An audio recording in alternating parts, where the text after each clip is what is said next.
नमस्कार, मेरा नाम है दिव्यांशी और आप देख रहे हैं दी लल्लन टॉप।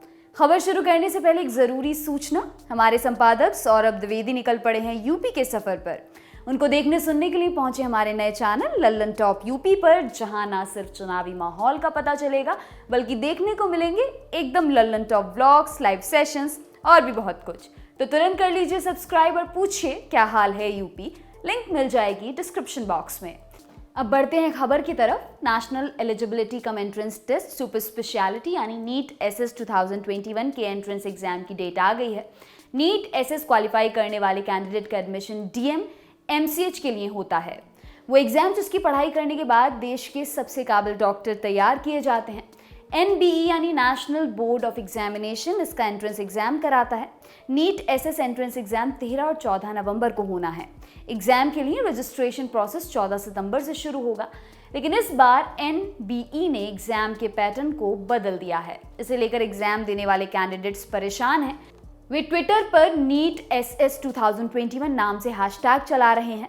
देवदीप नाम के ट्विटर यूजर ने ट्वीट किया, नीट एसएस एग्जाम से 70 दिन पहले एनएमसी एनबीई ने सिलेबस और पैटर्न बदल दिया।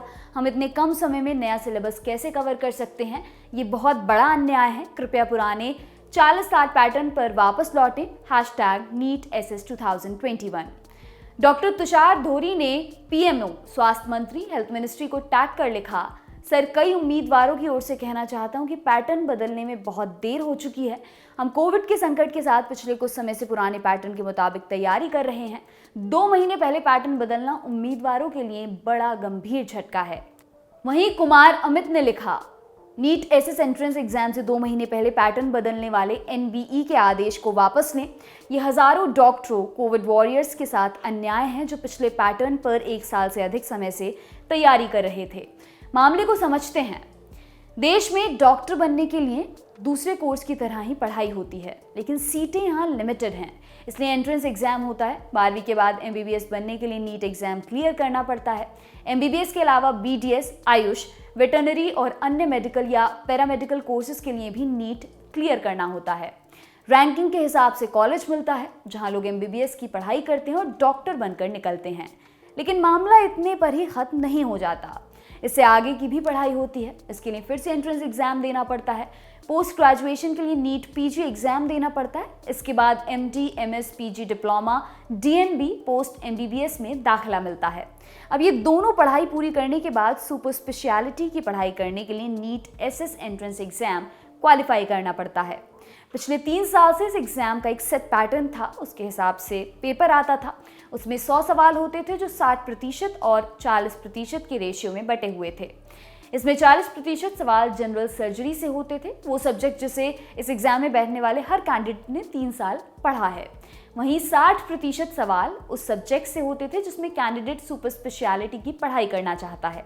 जैसे अगर कोई न्यूरोलॉजी की तैयारी कर रहा है तो 60% सवाल उससे जुड़े होते थे। इस पैटर्न में कैंडिडेट से ये उम्मीद की जाती थी कि आगे वो जिस सर्जरी की पढ़ाई करना चाहता है उसकी तैयारी पहले करे, कोर्स शुरू होने से पहले। अब जानते हैं कि इस पैटर्न में क्या कुछ बदला है। अब ऐसा नहीं रहा है। नए पैटर्न में ये है कि आप सर्जरी पढ़कर आ रहे हैं, हम आपसे सर्जरी के सवाल पूछेंगे, उसमें जितने नंबर आएंगे उस हिसाब से ये तय होगा कि आप क्या पढ़ाई करना चाहते हैं। इस तरह से सबके लिए प्लेइंग फील्ड बराबर करने की बात कही जा रही है। एक और बात है कि 40 सवाल पहले भी जनरल सर्जरी से पूछे जाते थे, लेकिन इस बार 40 की जगह पूरा पेपर जनरल सर्जरी से आएगा। एक तरह से सिलेबस कम हो गया है। एंट्रेंस एग्जाम में वहीं से सवाल पूछे जाएंगे जिसकी पढ़ाई कैंडिडेट ने पोस्ट ग्रेजुएशन में 3 साल की है। फिर इस बदले हुए पैटर्न का विरोध क्यों हो रहा है? विरोध हो रहा है इसकी टाइमिंग को लेकर। एग्जाम देने वाले कैंडिडेट्स का कहना है कि जब यही करना था तो पहले बता देते। 2 महीने पहले बताने का क्या मतलब है? हम जमकर पढ़ाई किए, अब कह रहे हो वहां से नहीं, सिर्फ जनरल सर्जरी से सवाल आएंगे।